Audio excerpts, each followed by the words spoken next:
Very good evening 12th class students. मेरे प्यारे बच्चों, नवरात्रि के इस पावन दिनों में, माता रानी के इन पावन दिनों में आप सबको मैं तहे दिल से रोज की तरह आज फिर से पुनः एक बार नवरात्रि की सबको शुभकामनाएं देता हूं। और नवरात्रि की शुभकामनाओं के बाद मैं शुरू करता हूं अपना आज का काम। और क्या है हमारा आज का काम? सरफेस केमिस्ट्री को करने कंक्लूड, मतलब आज फाइनल लेक्चर है। आईटी एक्सपर्ट वंश, कैमरामैन यश के साथ आ गए हैं अमित चौहान। मेरे प्यारे बच्चों, सरफेस केमिस्ट्री का मतलब है the chemical changes that takes place on the top most layer of any substance, या सरफेस पर जो जो केमिकल फिनोमिनन्स होते हैं हम उनको इस चैप्टर के अंतर्गत पढ़ते हैं। अभी तक आपको दो फिनोमिनन ठीक से पढ़ाए जा चुके हैं, बहुत अच्छे से डिटेल में हमने कवर अप करा दिए हैं। पहला सरफेस फिनोमिनन है एडजॉर्प्शन और दूसरा है कोलॉइडल स्टेट ऑफ मैटर या फिर कोलॉइड्स। आज बारी है third surface phenomenon and that's basically known as catalyst. Catalyst आप क्लास 9 से पढ़ते हुए आते हैं। आज हल्का सा डिटेल में कैटलिस्ट के विषय में चर्चा करते हैं। मेरे प्यारे बच्चों, पहली डेफिनेशन है हमारी कैटलिस्ट, एक वो सब्सटेंस जो स्पीड में बदलाव ला सकता है, यानी कि a substance that can alter the speed of a chemical reaction. बदलाव लाने का मतलब होता है या तो वो स्पीड को इंक्रीज कर सकता है या स्पीड को डिक्रीज कर सकता है। अब ये जो काम होता है कैटलिस्ट का, action by which a catalyst alters the speed of the reaction, उसको कैटलिसिस कहा जाता है। कैटलिस्ट का मतलब एक सब्सटेंस जो स्पीड को ऑल्टर करता है, और कैटलिसिस का मतलब होता है action of a catalyst by virtue of which it alters the speed of the reaction. That phenomenon is known as catalysis. अब क्योंकि नाम में ही क्लियर है दैट ऑल्टर्स, मतलब एक सब्सटेंस जो स्पीड में बदलाव लाता है। अब स्पीड के बिहाफ पर दो तरह के कैटलिस्ट या दो तरह की कैटालिसिस, मतलब अगर स्पीड बढ़ाता है तो पॉजिटिव कैटलिस्ट, और अगर कैटलिस्ट स्पीड को घटाता है केमिकल रिएक्शन की तो negative catalyst. Action of a substance to increase the speed of the reaction is known as positive catalysis, and action of a substance to decrease the speed of the reaction is known as negative catalysis। मतलब speed के behalf पर, on the behalf of speed, we are dividing the catalyst into two parts। हम catalyst को दो part में divide करते हैं। एक positive catalyst, a substance that increases the speed of the reaction. Example लेते हैं। एग्जाम्पल है हमारे पास, अगर मैं कोई भी रिएक्शन यहां पर लिखता हूं, any reaction if I am using over here, यहां पर मैं रिडक्शन कराता हूं, हाइड्रोजिनेशन कराता हूं इन द प्रेजेंस ऑफ निकल। सो यहां पर स्टूडेंट्स निकल आपका एक कैटलिस्ट है। अब आप जानते हैं इसमें पाई बॉन्ड टूटता है, दोनों पाई बॉन्ड टूटते हैं, दो हाइड्रोजन इधर, दो हाइड्रोजन इधर। ये जो निकेल है यहां पर ये हाइड्रोजनेशन की स्पीड को बढ़ाता है। जनरली केमिस्ट्री में 95 to 98% जो हम कैटलिस्ट पढ़ते हैं वो पॉजिटिव कैटलिस्ट ही पढ़ते हैं। देखिए प्यारे बच्चों, पॉजिटिव अप्रोच होना बड़ा जरूरी है सब्जेक्ट में। भाई हम कैटलिस्ट डालते क्यों हैं? रिएक्शन कराने के लिए और उसकी स्पीड को बढ़ाने के लिए। क्लियर है? हम जो सब्सटेंस डालते हैं उसको कैटालिसिस कहा जाता है।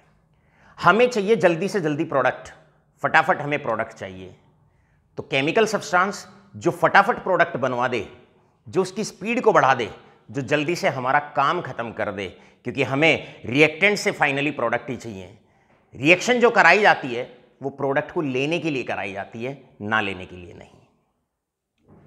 आपको इससे पहले वाले चैप्टर में केमिकल काइनेटिक्स में जो हमने स्टार्टिंग में कवर अप आपको करा दिया है, उसमें बताया जाता है कि कैसे कैटलिस्ट स्पीड को बढ़ाता है।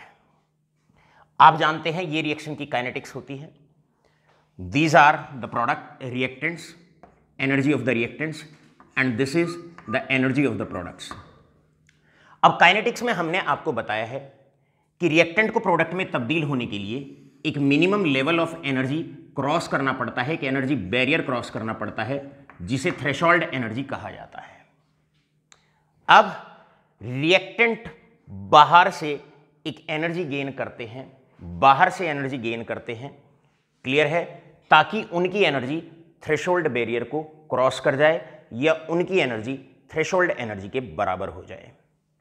अब ये जो एनर्जी बाहर से गेन करते हैं रिएक्टेंट मॉलिक्यूल्स, ताकि उनकी एनर्जी थ्रेशोल्ड लेवल के बराबर हो जाए, इसको एक्टिवेशन एनर्जी कहा जाता है। केमिकल काइनेटिक्स में हमने आपको बताया है more is the value of activation energy, laser will be the speed of the reaction. Activation energy किसी रिएक्शन में जितनी ज्यादा चाहिए, उस रिएक्शन की स्पीड उतनी ही कम होती है। अब कैटलिस्ट कैसे स्पीड को बढ़ाता है? How a positive catalyst increases the speed of the reaction. Catalyst क्या करता है, ये जो पाथ होता है रिएक्शन का, इसको छोटा कर देता है और रिएक्शन को एक ऑल्टरनेट पाथ देता है ऑफ लोअर एक्टिवेशन एनर्जी। ये होता है कैटलिस्ट का इंपैक्ट, ये होता है कैटलिस्ट का इंपैक्ट, कि जो रिएक्शन बड़े लंबे रास्ते से हो रही थी, रिएक्टेंट को बहुत एक हाई पीक पर जाना पड़ता था, तब जाके वो प्रोडक्ट में कन्वर्ट होते थे। कैटलिस्ट क्या काम करता है, रिएक्शन को एक ऑल्टरनेट पाथ देता है, एक अतिरिक्त रास्ता देता है of lower activation energy, right. अब आप जानते हो एक्टिवेशन एनर्जी अगर कम हो जाएगी तो स्पीड ऑफ द रिएक्शन बढ़ जाएगी। तो आप यहां पर लिख सकते हैं, आपसे क्वेश्चन है define catalyst and how does a positive catalyst increases the speed of the reaction. तो आप वहां पर आसानी से और बड़े सरलतापूर्वक ये लिख सकते हैं कि पॉजिटिव कैटलिस्ट क्या करता है, रिएक्शन को एक ऑल्टरनेट पाथ देता है of lower activation energy, and we know that lower is the value of activation energy, higher will be the speed of the reaction.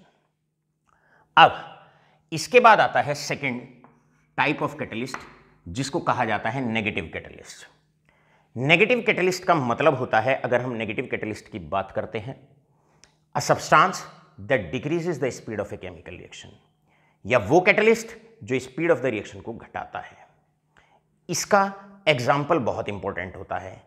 कई बार एमसीक्यूज के अंदर आपसे एक छोटा सा एग्जाम्पल पूछ लिया जाता है कि भाई नेगेटिव कैटलिसिस का एग्जाम्पल बताइए या नेगेटिव कैटलिस्ट का एग्जाम्पल बताइए। तो अभी तक आगे बढ़ने से पहले पहला क्वेश्चन जो आपने कवर अप किया, वो पहला क्वेश्चन आपने कवर अप किया डिफाइन कैटलिस्ट।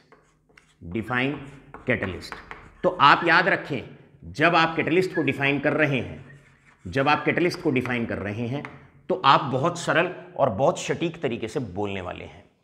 आपसे नेक्स्ट क्वेश्चन पूछा जा सकता है, how a positive catalyst, how a positive catalyst increases the speed of the reaction. किस प्रकार वो स्पीड ऑफ द रिएक्शन को बढ़ाता है, increases the speed of the reaction. अभी तक जो हमने बताया, इसमें आपका जो हमने केमिकल काइनेटिक्स में आपको बताया था, थर्ड पार्ट में, लेटर हाफ में, लास्ट वाले पार्ट में, वो पार्ट भी मुख्य तौर पर आपका कवर अप हो जाता है। इसके बाद क्वेश्चन आप लोगों से पूछा जाता है, question number 2, and the question number 2 is give an example, give an example of negative catalyst, give an example of negative catalyst. भाई नेगेटिव कैटलिस्ट का एग्जाम्पल दीजिए। यहां पर स्टूडेंट्स आप ध्यान रखेंगे, नेगेटिव कैटलिस्ट का एग्जाम्पल होता है, एग्जाम्पल के तौर पे मैं यहां पर लिखता हूं, that is ethylene glycol, ethylene glycol. ये इथाइलिन ग्लाइकोल होता है। जब इसको आयरन पे डाल देते हैं, जैसे ही हम इसको आयरन पे स्प्रे कर देते हैं, डाल देते हैं, speed of corrosion, speed of corrosion decreases, speed of corrosion decreases. भैया कोरोजन की स्पीड को कम कर देता है, speed of the corrosion decreases. यहां पर आगे बढ़ने से पहले आशा करता हूं ये पार्ट पूरा अच्छे से आपके दिमाग पर बैठ गया होगा। बढ़ते हैं क्लासिफिकेशन बी पर। बी क्लासिफिकेशन होता है depending upon that is physical state. Physical state, physical state के बिहाफ पर कैटलिस्ट कितने पार्ट में डिवाइड होता है? फिजिकल स्टेट के बिहाफ पर याद रखिए दो तरह का कैटलिस्ट होता है। एक होमोजीनियस कैटलिस्ट, एक होता है होमोजीनियस कैटलिस्ट और एक होता है हेटेरोजीनियस कैटलिस्ट। हेटेरोजीनियस, भाई सीधी सीधी सी बात है। एक एग्जांपल लेके बात को कैरी ऑन करते हैं, बात को समझने का प्रयास करते हैं। See for example we have sulphuric acid की जब प्रिपरेशन करते हैं, राइट, उस वक्त कॉन्टैक्ट प्रोसेस में हमारा एक स्टेप आता है, that is oxidation of sulphur dioxide gas. और यहां पर जो हम कैटलिस्ट लेते हैं वो NO कैटलिस्ट लिया जाता है, NO गैस ली जाती है और बन जाता है 2 मोल्स ऑफ SO3 गैस। यहां पर आप देखेंगे फिजिकल स्टेट रिएक्टेंट का गैस है और कैटलिस्ट का भी गैस है, यानी कि दोनों का अगर रिएक्टेंट मॉलिक्यूल्स का और आपके कैटलिस्ट का अगर फिजिकल स्टेट सेम होता है तो ऐसे कैटलिस्ट को होमोजीनियस कैटलिस्ट और इस फिनोमिनन को होमोजीनियस कैटालिसिस के नाम से पहचाना जाएगा, राइट। बढ़ते हैं हेटेरोजीनियस कैटालिसिस की तरफ। ये बहुत ज़्यादा इंपॉर्टेंट होती है और ज़्यादातर इस पे multiple number of times the questions can be asked. पहला स्टेप यहाँ पर सबसे पहले इसकी डेफिनेशन को डिफाइन करते हैं। एग्जाम्पल लेते हैं, जैसे कि N2 gas plus 3H2 gas plus 3H2 gas in the presence of iron, in the presence of iron forming 2 moles of NH3 gas। अब आप देखिए कैटलिस्ट आपका सॉलिड है और रिएक्टेंट आपके गैसेस हैं। इसका मतलब रिएक्टेंट का और कैटलिस्ट का फिजिकल स्टेट अलग अलग है। अगर फिजिकल स्टेट अलग अलग होता है तो ऐसे कैटलिस्ट को और ऐसे फिनोमिनन को हेटेरोजीनियस कैटालिसिस के नाम से पहचाना जाता है। आइए बच्चों सीखने की कोशिश करते हैं हेटेरोजीनियस कैटालिसिस के steps. Mechanism of heterogeneous catalysis बहुत इंपॉर्टेंट है। इस पर इसके तीनों स्टेप बहुत इंपॉर्टेंट है। हेटेरोजीनियस कैटालिसिस, यहां पर रिएक्शन 3 स्टेप में होती है। यह हेटेरोजीनियस कैटालिसिस मुख्य तौर पर 3 प्रकार होती है। पहला स्टेप होता है chemisorption. First step is chemisorption. Chemisorption पे बच्चों क्या होता है, what happens in the chemisorption step? आप जानते हैं जैसे ये आयरन है, ये आयरन है, ये आपका कैटलिस्ट है। Iron solid is catalyst. पहले स्टेप में रिएक्शन हो रही है 2 गैसेस के बीच में। अब गैस के मॉलिक्यूल्स आप जानते हैं जनरली दूर दूर रहते हैं, तो ये रहा N2 मॉलिक्यूल, ये रहा N2 मॉलिक्यूल और ये रहा H2 मॉलिक्यूल। तो सबसे पहले स्टेप में कैटलिस्ट क्या काम करता है, ये जो मॉलिक्यूल दूर दूर रहते हैं और दूर दूर रहने का मतलब है एक गिवन वॉल्यूम में इनकी मात्रा कम होती है, तो वो क्या करता है, इन्हें अपनी सरफेस पर एडजॉर्ब करता है, इन्हें अपनी सरफेस पर एडजॉर्ब करता है। जो दूर दूर मॉलिक्यूल्स रहते हैं उन्हें पास बुलाता है और पास बुला के अपनी सरफेस पर बैठा लेता है और इस फिनोमिनन को कहा जाता है केमिजॉर्प्शन। केमिजॉर्प्शन से क्या होता है, जो मॉलिक्यूल्स दूर दूर रहते हैं वो पास पास आ जाते हैं, नज़दीक आ जाते हैं। एक गिवन वॉल्यूम के अंदर कॉन्सेंट्रेशन ऑफ रिएक्टेंट बढ़ जाती है, एक गिवन वॉल्यूम के अंदर कॉन्सेंट्रेशन ऑफ द रिएक्टेंट बढ़ जाती है। और आप जानते हैं कॉन्सेंट्रेशन का और स्पीड का क्या रिलेशनशिप होता है, more is the concentration higher will be the speed of the reaction. तो पहले ही स्टेप में कॉन्सेंट्रेशन को बढ़ाकर जो हेटेरोजीनियस कैटलिस्ट होता है by the help of chemisorption speed of the reaction बढ़ाता है। अब आपसे क्वेश्चन यहीं पर पूछ लिया जाए, define the importance of, what is the importance of, आपसे पूछ लिया जाए भाई इंपॉर्टेंस बताइए, इंपॉर्टेंस ऑफ नंबर 1 केमिजॉर्प्शन स्टेप। तो यहां पर आपका सीधा सीधा आंसर ये जाएगा, सीधा सीधा आंसर केमिजॉर्प्शन का जाएगा कि केमिजॉर्प्शन स्टेप के अंदर क्या होता है, जो जो कैटलिस्ट होता है वो रिएक्टेंट को अपनी सरफेस पर केमिसॉर्ब करता है। केमिसॉर्ब करने से गिवन वॉल्यूम के अंदर कॉन्सेंट्रेशन रिएक्टेंट की बढ़ जाती है, and we know that more is the concentration of reactant, higher will be the speed of the reaction. Second step में क्या होता है, what happens in second step? Second step पे होता है केमिकल रिएक्शन। कैटलिस्ट अपनी ही सरफेस पर केमिकल रिएक्शन कराता है।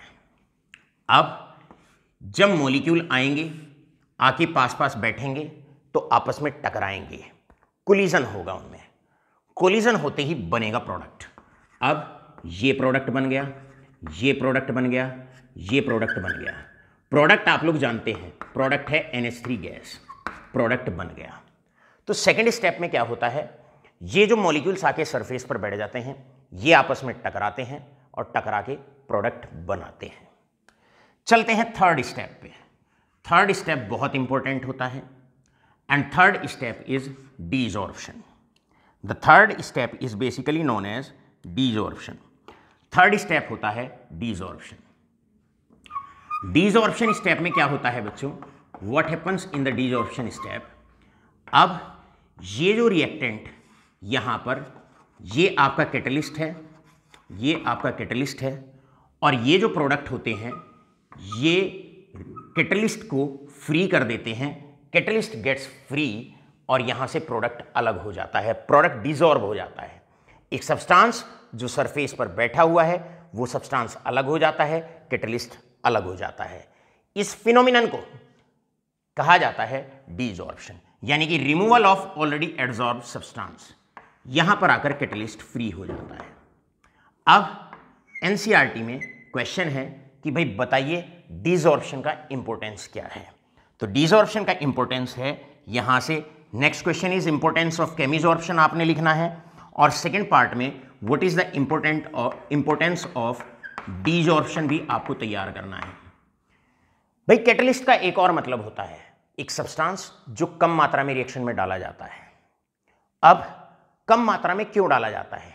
क्योंकि कैटलिस्ट बार बार क्या करता है, रिसाइकल करता रहता है अपने आप को। रिसाइकल का मतलब पहले स्टेप में कैटलिस्ट ने कुछ मॉलिक्यूल्स को, थाउजेंड्स बिलियंस ऑफ मॉलिक्यूल्स होते हैं, स्टार्टिंग में कुछ मॉलिक्यूल्स को सरफेस पे बैठाया, उनके बीच में केमिकल रिएक्शन कराई, प्रोडक्ट बना के उसको फ्री कर दिया। फिर क्या करता है, दोबारा से फ्री हो गया।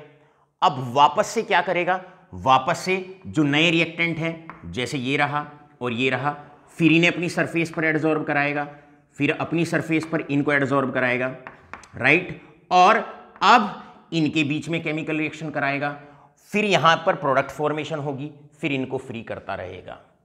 तो इस प्रकार कैटलिस्ट क्या होता है, अगर थर्ड स्टेप अगर डीजॉर्प्शन नहीं होगा, कैटलिस्ट फ्री नहीं होगा, तो जो बचे हुए रिएक्टेंट मॉलिक्यूल्स हैं उनको कैटलाइज करने के लिए बाहर से अधिक मात्रा में फिर आपको कैटलिस्ट डालना पड़ेगा। आशा करता हूं तीनों स्टेप बहुत अच्छे से आपके समझ में आ गए होंगे। यहां पर क्वेश्चन बनते हैं मैकेनिज्म पे 3। पहला, write the mechanism of heterogeneous catalysis. दूसरा, give the importance of chemisorption step and give the importance of desorption step. Desorption में आप सबके अच्छे से समझ में आ गया होगा कि अगर डीजॉर्प्शन नहीं होगा तो कैटलिस्ट फ्री नहीं होगा, और एक बार में जितने रिएक्टेंट कैटलाइज होंगे बस उतने ही रिएक्टेंट कैटलाइज हो पाएंगे, जो रिएक्टेंट बच जाते हैं वो कैटलाइज नहीं होंगे, राइट। इसीलिए कैटलिस्ट क्या होता है, बार बार फ्री होता रहता है with the help of desorption, free होता रहेगा, बार बार नए रिएक्टेंट मॉलिक्यूल्स को पकड़ता रहेगा, प्रोडक्ट में तब्दील करता रहेगा, नए पकड़ता रहेगा, प्रोडक्ट में तब्दील करता रहेगा। इसके बाद मेरे प्यारे बच्चों अब चलते हैं इस टॉपिक में कुछ छोटी छोटी सी डेफिनेशंस जो आपके लिए बहुत इंपॉर्टेंट बनती हैं। Now let us come to the definitions part. Definition में नेक्स्ट डेफिनेशन आती है, what is the activity of catalyst. What is the activity of catalyst. कुछ छोटी छोटी सी डेफिनेशन है, बड़ी इंपॉर्टेंट है। अब आप लेक्चर को ध्यानपूर्वक सुनेंगे, और आज जैसे ही मैं अपनी ये क्लास खत्म करता हूं तो मैं लगभग 1 घंटे तक अपने लेक्चर को क्लोज नहीं करूंगा, राइट। तो अब जो मैं डेफिनेशंस डिक्टेट करता हूं, इन डेफिनेशंस को आप लेक्चर के बाद भी आराम से रिवाइज करेंगे, सुनेंगे और फेयर नोट्स खुद बनाएंगे विद द हेल्प ऑफ जो पैकेज हमने ब्लैक कलर का आपको दिया हुआ है, उस पैकेज की मदद से। क्लियर है? लेक्चर की मदद से अब आगे के नोट्स आप खुद बनाने वाले हैं। चलो भाई, आता है next definition, define activity of catalyst. Activity का मतलब है एक कैटलिस्ट कितने टाइम्स इन रिएक्शन की स्पीड को बढ़ाता है। Right? Number of times the speed of A reaction increases by the catalyst. एक कैटलिस्ट कितने times speed of the reaction बढ़ाता है। प्रैक्टिकली माय डियर स्टूडेंट्स, ये पाया जाता है कि जो कैटलिस्ट होता है it increases the speed of any chemical reaction by 10 raise to the power 10 times, by raise to the power that is 10 raise to the power 10 times. अगर आप ये रिएक्शन करा रहे हैं, निकेल के प्रेजेंस में कराओगे, अगर निकेल की एक बार प्रेजेंस में कराओ और एक बार बिना निकेल के कराओ, तो स्पीड में बेसिकली जो डिफरेंस आप नोट करेंगे वो डिफरेंस लगभग 10 raise to the power 10 times का difference speed of the reaction में नोट डाउन किया जाएगा। राइट? चलते हैं नेक्स्ट डेफिनेशन के प्रति। Next definition is selectivity. Selectivity of catalyst. भाई सेलेक्टिविटी का मतलब होता है एक कैटलिस्ट एक पर्टिकुलर क्लास ऑफ रिएक्टेंट को ही कैटलाइज करता है, और अगर रिएक्टेंट्स में तब्दील होता है, किसी तरह का बदलाव अगर हम करते हैं, तो एक ही कैटलिस्ट दूसरी क्लास ऑफ रिएक्टेंट को कैटलाइज नहीं करता है। एग्जाम्पल के तौर पे मैं लेता हूं, जैसे हम भी बड़े सेलेक्टिव से टीचर हैं। कैसे? भाई हम जो तैयारी कराते हैं वो CBSE और ICSE बोर्ड, means the students particularly belonging to the English medium schools. Right? English medium वालों का हम सिलेबस कराते हैं। Myself is not teaching the state board like UP board, Haryana board, उनके स्टूडेंट्स नहीं पढ़ाते हैं, तो हम सेलेक्टिव हुए। इसी प्रकार कैटलिस्ट भी क्या होता है? सेलेक्टिव होता है।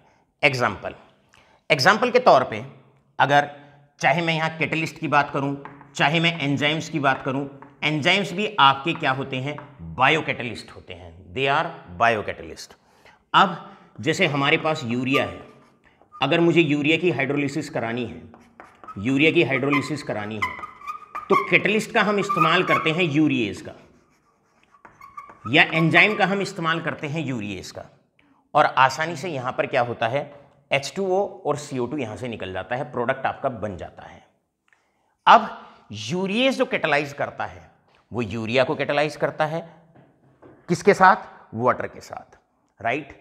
लेकिन अगर मैं रिएक्टेंट में हल्का सा मॉडिफिकेशन कर दूं, अगली बार मैं क्या करता हूं? अगर मैं मिथाइल यूरिया ले लेता हूं, मैंने H हटाया, मिथाइल लगा दिया, नो रिएक्शन। तो इसका मतलब क्या हुआ? एक particular class of reactant is catalysed by a particular catalyst. Right? आशा करता हूं यहां की दोनों डेफिनेशन आपके बड़े अच्छे से क्लियर हो गई होंगी। अब बढ़ते हैं नेक्स्ट डेफिनेशन आती है, दैट इज कैटालाइटिक पॉइजन। एक सब्सटेंस जो रिएक्शन में as a by product generate होता है, या एक सब्सटेंस जो बाहर से कभी कभी रिएक्शन के अंदर इंप्योरिटी के तौर पर डल जाता है और वो कैटलिस्ट को उसके काम करने से रोकता है, या उसकी स्पीड को धीरे धीरे कम करता जाता है, या उसके काम को कम करता चला जाता है। ऐसे सब्सटेंस को जो कैटलिस्ट को उसके कार्य से रोकता है या उसकी स्पीड को स्लो डाउन करता है, उन्हें कैटालिटिक पॉइजन के नाम से पहचाना जाता है। नेक्स्ट डेफिनेशन यहां पर आप रिकॉर्ड करेंगे students of class 12, that is catalytic inhibitors.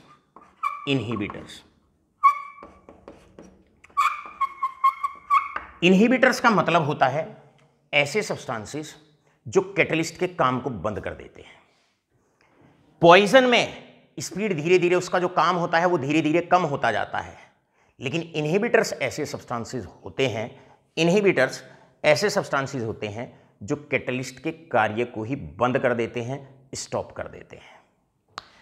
Next definition पर हम चलते हैं, कैटलिस्ट की, and the next definition is very very important, and they are basically known as catalytic promoters. पहले आप फटाफट इसका स्क्रीनशॉट लें, चलते हैं फिर हम दूसरी तरफ बात करते हैं कैटालिटिक प्रमोटर्स की। कैटालिटिक प्रमोटर्स का मतलब होता है एक ऐसा सब्सटेंस जो कैटलिस्ट की एफिशिएंसी को बढ़ाता है। एक एग्जांपल लेके इस बात को समझते हैं। एक ऐसा सब्सटेंस जो कैटलिस्ट की एफिशिएंसी को बढ़ाता है, यानी कि एक substance which when added to the reaction increases the efficiency of the catalyst. मान लो एक टीचर है, बच्चों को कैटालाइज कराता है, उनकी स्पीड बढ़ाता है, किस तरीके से एक सब्जेक्ट को जल्दी से जल्दी कवर अप किया जाए, कैसे मार्क्स को ज़्यादा से ज़्यादा गेन किया जाए।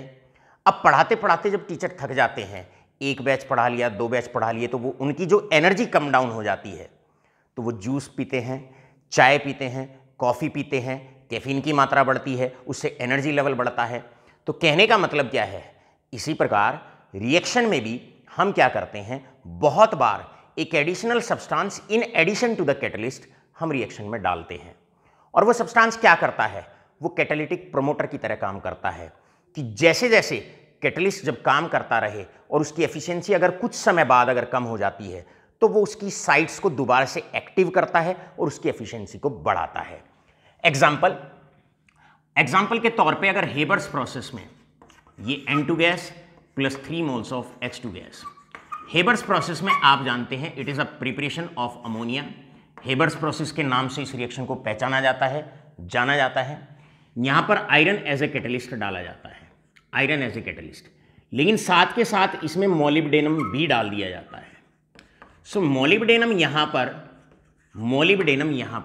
एक्ट करता है, मोलिब्डेनम यहां पर एक्ट करता है as catalytic promoter, as catalytic promoter,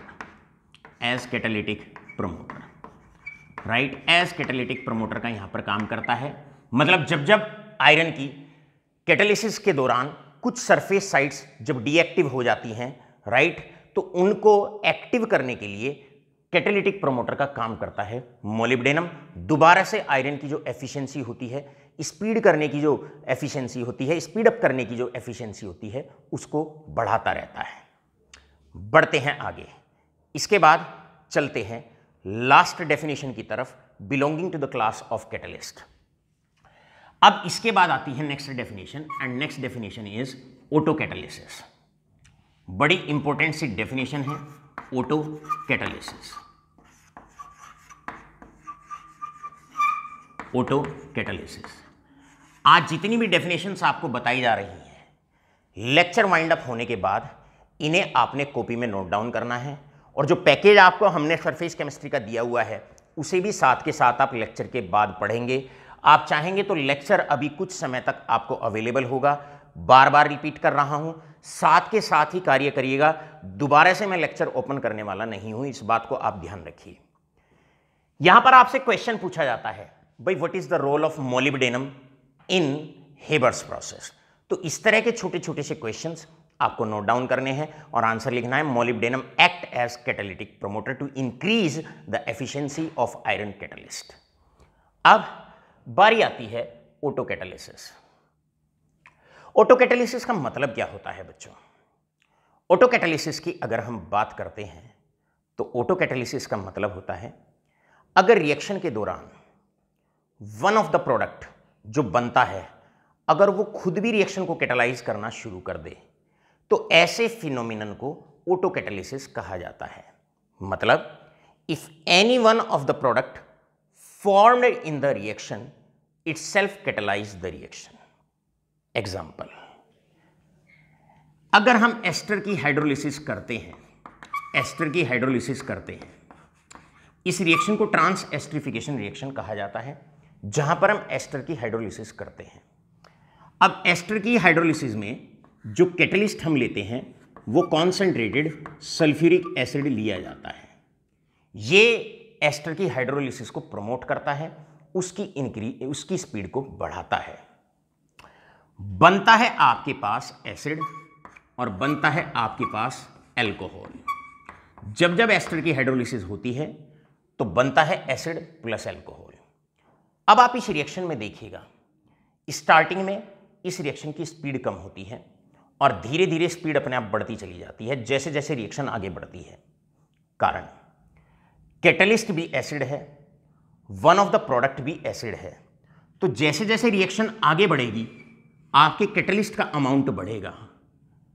catalyst का अगर अमाउंट बढ़ेगा तो स्पीड में एकदम ड्रास्टिक चेंज आएगा। तो यहां पर one of the product formed in the reaction will itself act as a catalyst. ये भी यहां पर कैटलिस्ट का काम करेगा। ऐसी रिएक्शन में क्या होता है, शुरुआती दौर में स्टार्टिंग फेज में रिएक्शन स्लो होती है, लेकिन प्रोडक्ट बना वो भी कैटलिस्ट है, तो आपकी रिएक्शन में एकदम धीरे धीरे धीरे धीरे बहुत ज्यादा स्पीड बढ़ती चली जाती है। यहां पर एक क्वेश्चन आप नोट डाउन करेंगे और क्वेश्चन क्या है,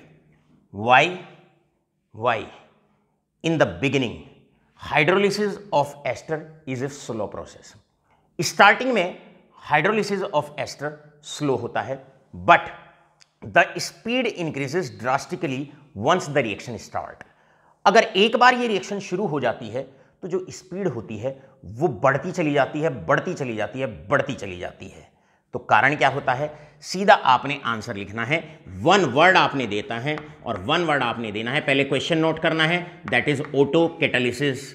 ऑटो कैटालिसिस, फिर आप इसको एक्सप्लेन करेंगे। क्या एक्सप्लेन करेंगे, since one of the product formed in the reaction act as a catalyst. इस फिनोमिनन को हम ऑटो कैटालिसिस के नाम से पहचानेंगे। मेरे प्यारे बच्चों, कैटालिसिस के विषय में, कैटलिस्ट के विषय में आपको सारी बातें बड़े अच्छे से हमने एक्सप्लेन कर दी हैं। अब चलते हैं कैटलिस्ट की दो स्पेशल क्लास की तरफ। पहली स्पेशल क्लास ऑफ कैटलिस्ट जिनको हम जियोलाइट्स के नाम से पहचानते हैं, जियोलाइट्स के नाम से पहचानते हैं, जियोलाइट्स। इससे पहले कि मैं आगे बढ़ूं जियोलाइट्स के विषय में बोलने पर, 11th class S block P block जब आपको कराया जाता है वहां पर हम ये 11th क्लास में ही हेडिंग कवर अप करा देते हैं जियोलाइट्स। लेकिन हल्का सा अभी भी इस टॉपिक को चर्चा में लेके आते हैं, भाई जियोलाइट्स क्या होते हैं। बहुत इंपॉर्टेंट से दो क्वेश्चन एनसीईआरटी में जियोलाइट्स को लेकर लिए हुए हैं। जियोलाइट्स क्या हैं, zeolites are aluminosilicates, aluminosilicates. They are aluminosilicates which catalyzes, जो कैटालाइज करते हैं, which catalyzes the reactants, which catalyze the reactants having pore size in between 760 picometer 260 picometer to 740 picometre. बेटे सिलिकेट्स के अंदर एल्यूमिनियम को डोप कर देते हैं, सिलिकेट्स के अंदर एल्यूमिनियम को डोप कर देते हैं और बन जाता है एल्यूमिनोसिलिकेट्स। ये जो एल्यूमिनोसिलिकेट्स होते हैं इनको हम कहते हैं जियोलाइट्स। इनकी खासियत क्या होती है, जियोलाइट्स एक इस तरह के कैटलिस्ट होते हैं जो केवल उन रिएक्टेंट मॉलिक्यूल्स को, ध्यान से सुनिए, ये एक स्पेशल क्लास ऑफ कैटलिस्ट होते हैं जो केवल और केवल उन रिएक्टेंट मॉलिक्यूल्स को कैटालाइज करते हैं जिनका साइज इस रेंज के अंदर होता है, जिनका साइज इस रेंज के अंदर होता है। यहां पर पहला क्वेश्चन आपसे पूछा जाएगा, डिफाइन जियोलाइट्स। सबसे पहले जियोलाइट्स को डिफाइन करें। इसके बाद, क्योंकि ये केवल उन्हीं रिएक्टेंट्स को कैटालाइज करते हैं जिन रिएक्टेंट्स का साइज 260 पिकोमीटर से लेके 740 पिकोमीटर के बीच में लाई करता है, इसलिए इनको शेप सेलेक्टिव या साइज सेलेक्टिव कैटलिस्ट भी कहा जाता है। सेलेक्टिव कैटलिस्ट के नाम से भी इनको पहचाना जाता है। यहां पर आपके स्टूडेंट्स दो क्वेश्चन कवर अप होते हैं। पहला, डिफाइन जियोलाइट्स। आपको बहुत अच्छे से जियोलाइट्स की डेफिनेशन आपने लिखनी है। इसके बाद क्वेश्चन आता है, question number 2, why zeolites are zeolites are shape selective catalyst. भाई इनको हम सेप सेलेक्टिव कैटलिस्ट क्यों कहते हैं, सेप सेलेक्टिव कैटलिस्ट क्यों कहा जाता है, why they are known as shape selective catalyst. साथ के साथ माय बिलवड स्टूडेंट्स, जियोलाइट्स का जनरली जो जनरल फॉर्मूला होता है, कई बार इसे भी आपको लर्न करना चाहिए और एमसीक्यूज के अंदर इसका जनरल फॉर्मूला भी कई बार पूछ लिया जाता है। एग्जाम्पल के तौर पे इनका जो जनरल फॉर्मूला होता है mx/n, mx/n। x का मतलब ये m का मतलब मेटल और x का मतलब चार्ज किसी भी मेटल पे। AlO2 x क्लियर है, SiO2y डॉट ZH2 कुछ वाटर ऑफ क्रिस्टलाइजेशन होते हैं, राइट। ये इसका जनरल फॉर्मूला होता है। Alumino silicates SiO2 AlO2। SiO2 का कंपाउंड होता है, सिलिका का कंपाउंड होता है, उसमें एल्यूमिनियम डोप कर देते हैं, बन गए एल्यूमिनो सिलिकेट। साथ के साथ एज काउंटर एटम कुछ आयंस भी, आपके मेटल आयंस भी प्रेजेंट होते हैं, राइट। और ये है उस मेटल पे चार्ज। जब एल्यूमिनो सिलिकेट्स बनाए जाते हैं अर्थात जियोलाइट्स बनाए जाते हैं, कुछ वाटर ऑफ क्रिस्टलाइजेशन उनकी पोर्स के अंदर एंट्रैप रह जाते हैं, उनकी जो इंटरस्टिशियल साइट होती है उनमें एंट्रैप रह जाते हैं, इसी लास्ट में आगे लिखा हुआ है ZH2। जियोलाइट का सबसे अच्छा इस्तेमाल होता है, लर्न करेंगे एग्जाम्पल ZSM5। जियोलाइट का एक एग्जाम्पल है ZSM5 और हम इसका इस्तेमाल करते हैं पेट्रोलियम इंडस्ट्री के अंदर, जहां पर हम एल्कोहल को कन्वर्ट करते हैं गैसोलीन में, राइट। तो एल्कोहल को अगर गैसोलीन में कन्वर्ट करना हो तब हम कौन से जियोलाइट का इस्तेमाल करते हैं, हम वहां पर जियोलाइट का इस्तेमाल करते हैं, ZSM5 का इस्तेमाल करते हैं। इस प्रकार 3-4 छोटे से क्वेश्चन आप जियोलाइट पर भी तैयार कर लेंगे। पहला क्वेश्चन क्या है, define zeolites, they are aluminosilicates and catalyses the reactants having the pore size 260 to 740 picometre. Question आता है इन्हें सेप सेलेक्टिव कैटलिस्ट क्यों कहा जाता है। सेप सेलेक्टिव इसलिए कहते हैं क्योंकि ये एक पर्टिकुलर शेप या साइज के रिएक्टेंट को ही कैटलाइज करते हैं जिनका पोर साइज 260 से लेके 740 पिकोमीटर के बीच में लाई करता है। मेरे प्यारे बच्चों, यहां पर आकर आपका थर्ड फिनोमिनन पूरा हो जाता है। ये आपका थर्ड फिनोमिनन भी पूरा हो जाता है, सरफेस फिनोमिनन पूरा हो जाता है। इसके बाद अब बारी है लास्ट, जिसको हम एंजाइम कहते हैं। एंजाइम के बारे में 2-3 बातें बता देता हूं और इसके बाद इन्हें आप नोट डाउन करेंगे फेयर नोटबुक में। और एंजाइम्स की बात करते हैं। एंजाइम्स हैं आपके क्या बेटा, enzymes are the biocatalyst. Globular proteins होते हैं और बायोकैटलिस्ट होते हैं जो बायोकेमिकल रिएक्शंस को कैटलाइज करते हैं। I repeat, enzymes are biocatalyst या ग्लोबुलर प्रोटीन जो कैटलाइज करते हैं biochemical reactions, chemical reactions associated with life या लिविंग ऑर्गेनिजम्स। इनको जो सब्सटेंसेस कैटलाइज करते हैं, ग्लोबुलर प्रोटीन्स जो इनको कैटलाइज करते हैं, उन्हें हम एंजाइम्स कहते हैं। एंजाइम और कैटलिस्ट में कोई 2 डिफरेंस आपसे किसी भी लेवल ऑफ एग्जाम पे पूछे जा सकते हैं। पहला डिफरेंस, एंजाइम की कैटलिसिस स्पीड बहुत ज़्यादा होती है as comparison to normal catalyst. Note करिए अभी साथ के साथ, catalyst speed of the reaction को बढ़ाता है 10⁻10 टाइम्स। एंजाइम्स स्पीड बढ़ाते हैं 10⁻20 टाइम्स।